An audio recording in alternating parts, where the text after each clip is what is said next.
Λοιπόν, έλα να σου πω ένα μυστικό. Βλέπεις τα μαλλιά μου πώς είναι εδώ? Δες τα τώρα. Μέσα σε 1,5 μήνα τα μαλλιά μου, γιατί αν είσαι σγουραμάλα ξέρεις, τα μαλλιά μου γίναν έτσι. Από έτσι. Έλα να σου πω το μυστικό.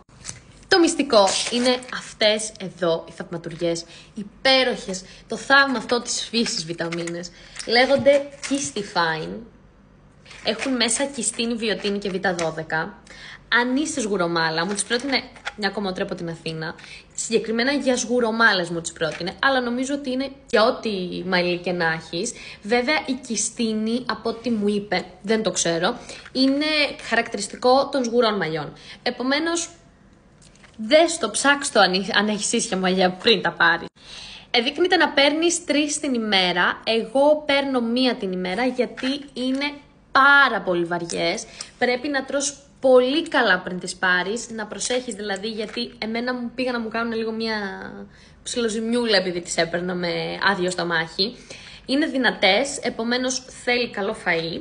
Να μην παίρνεις 3 την ημέρα και 1 την ημέρα να παίρνεις είναι πάρα πολύ καλό. Εμένα μου έχει αλλάξει τη σύσταση της μπούκλας, έχει αλλάξει τον όγκο. Καλά, για το μάκρος, γιατί σε μια σγουρομάλα αυτό για να φανεί θέλει χρόνια. Μέσα σε 1,5 μήνα ήταν θεαματικό, απλά θεαματικό. Δεν ξέρω τι άλλο να πω. Απλά όταν θα τις αγοράσεις, περιμένω ένα ευχαριστώ μετά από 2 μήνες, γιατί σίγουρα θα δεις θεαματικά αποτελέσματα.